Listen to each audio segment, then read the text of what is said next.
السلام علیکم رحمۃ اللہ وبرکاتہ۔ کیسے ہیں آپ لوگ؟ خیریت سے ہے؟ تو آئیے میں آپ کو پڑھانا شروع کرتی ہوں۔ سبق نمبر 2، دین کی شمع، ایمان ایک بہترین نعمت ہے۔ ایمان سب سے اعلیٰ تحفہ ہے۔ کیا ہے؟ سب سے اعلیٰ تحفہ۔ اللہ نے انسان کو گیلی مٹی یعنی غارے سے پیدا کیا ہے۔ اللہ نے اسے بہترین شکل و صورت دی ہے۔ اللہ نے انسان کو اس مخصوص طریقے سے بنایا ہے کہ اس زمین پر کوئی چیز اس کے برابر حیرت انگیز نہیں ہے۔ اس سبق کا خلاصہ یہ ہے کہ اللہ نے انسان کو گیلی مٹی سے پیدا کیا ہے اور اللہ رب العالمین نے اس سے بہترین شکل و صورت عطا کیا ہے۔ ہم میں سے ہر ایک کا وجود بھی حیرت انگیز ہے۔ اللہ نے ہم میں سے ہر ایک کو بہت ساری نعمتوں سے نوازا ہے۔ سوچنے، سمجھنے اور بولنے کی صلاحیت، اپنے لیے صحیح غلط کا فیصلہ کرنے کی کیا اہلیت دی ہے۔ لیکن سب سے اعلیٰ نعمت ایمان ہے۔ لیکن کیا ہے؟ سب سے اعلیٰ نعمت ایمان ہے۔ اور دین کی شمع ایمان ہے جو ایک بہترین نعمت ہے۔ اور ایمان یہ ہے کہ اللہ نے اپنے رسول محمد صلی اللہ علیہ وسلم کے ذریعے جو کچھ بتایا ہے اس پر دل سے ایمان لانا یعنی یقین کرنا ہے۔ اللہ پر، اس کے فرشتوں پر، اس کی کتابوں پر، اللہ کے رسولوں پر، آخرت کے دین پر اور تقدیر پر پورا یقین ہو۔ اور کیا ہو؟ تقدیر پر پورا یقین ہو۔ ایمان کی مثال اس سے بھی پتہ چلتا ہے کہ اللہ کے رسول صلی اللہ علیہ وسلم نے فرمایا، اسلام اس امر کی تصدیق کرتا ہے اللہ کے سوا کوئی معبود اور عبادت کے لائق نہیں ہے اور محمد صلی اللہ علیہ وسلم اللہ کے رسول ہے۔ نماز قائم کرنا، روزے رکھنا اور سفر کر کے اللہ کے گھر خانہ کعبہ کی زیارت کرنا یعنی حج کرنا۔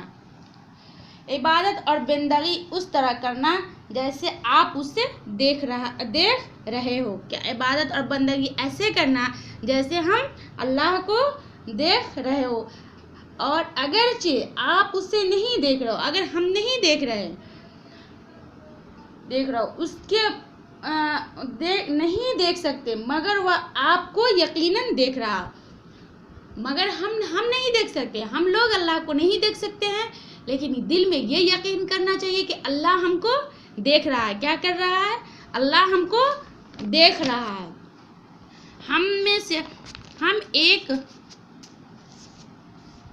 ہم ایک صحابی رضی اللہ تعالیٰ عنہ حضرت عبداللہ بن حذیفہ رضی اللہ تعالیٰ عنہ کی زندگی سے ایک مثال پیش کرتے ہیں۔ کیا کرتے ہیں؟ ایک مثال پیش کرتے ہیں جس سے ہمیں یہی سبق ملتا ہے کہ حضرت عمر بن خطاب رضی اللہ تعالیٰ عنہ نے رومیوں کے خلاف جہاد کرنے کے لیے فوج بھیجی تھی۔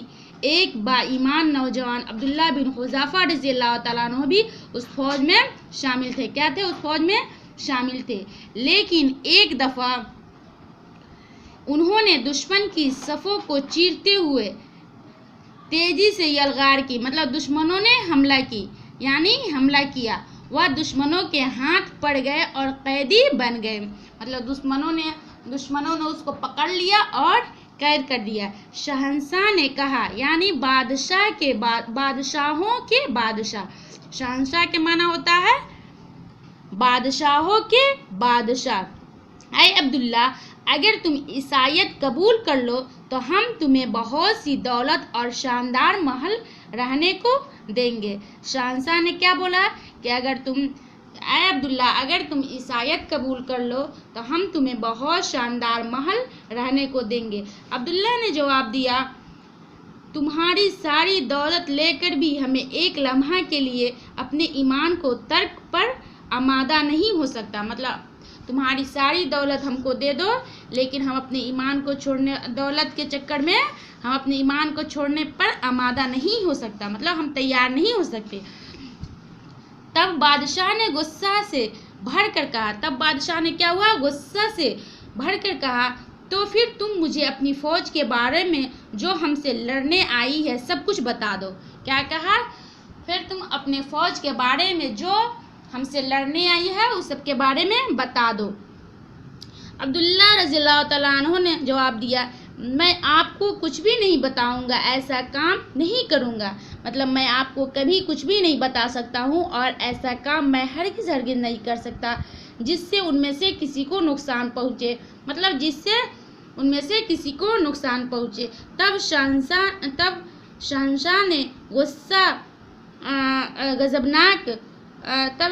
نے غضبناک ہو کر چیختے ہوئے بولا۔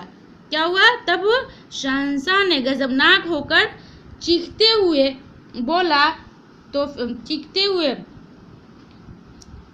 بولا تو میں پھر مروا ڈالوں گا۔ کیا کروں گا؟ مروا ڈالوں گا۔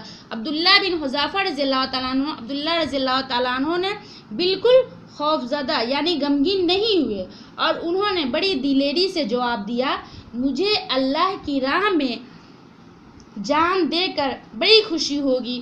ان کے اس قدر پختہ ایمان اور بے خوفی نے شہنشاہ کو حیرت میں ڈال دیا۔ کیا کیا؟ شہنشاہ کو حیرت میں ڈال دیا۔ بالآخر اس نے حکم دیا کہ عبداللہ رضی اللہ تعالیٰ عنہ کو قید خانے میں ڈال دیا جائے۔ کیا کرے؟ عبداللہ رضی اللہ تعالیٰ عنہ کو قید خانے میں ڈال دیا جائے، اور کھانا پینا بھی کیا کیا؟ بند کر دیا۔ 3 دن تک بغیر کھائے پیے قید خانے میں رہے۔ عبداللہ رضی اللہ تعالیٰ عنہ نے شہنشاہ کی پیشانی کی بوسہ دیا، اور اس نے 80 مسلمانوں کو آزاد کر دیا۔ اس نے کیا کیا؟ 80 مسلمانوں کو آزاد کر دیا۔ یہ آپ کے سبق کا خلاصہ ہے۔ یہ سبق کو آپ اچھے سے ریڈنگ دیجیے گا، اور اس کے خلاصہ کو سمجھنے کی کوشش کیجیے گا، اور اس کے بعد یہاں پہ دیا ہوا ہے، نیچے دیے ہوئے سوالات کے جواب دیجیے۔ یہ سب کو آپ کو سوالات کے جواب دینا ہے۔ یہ سب یہاں پہ با میں دیا ہوا ہے، نیچے دیے ہوئے جملوں میں چھوٹے ہوئے لفظ بھر کر انہیں پورا کیجیے۔ اس میں جو لفظ چھوٹا ہوا ہے اس کو آپ کو پورا کرنا ہے۔ جیم میں دیا ہوا ہے، نیچے دی ہوئی باتیں کس نے کہی، اس کو لکھنا ہے۔ یہاں پر لکھا ہوا ہے درجہ ذیل جملوں میں غلط پر غلط کا نشان اور صحیح پر صحیح کا نشان لگائیے، اور یہ بھی بتائیے کہ آپ نے اس پر صحیح کا نشان کیوں لگایا۔ اس کو کیا کرنا ہے، اور یہ بھی بتانا ہے کہ اس پر صحیح کا نشان کیوں لگایا۔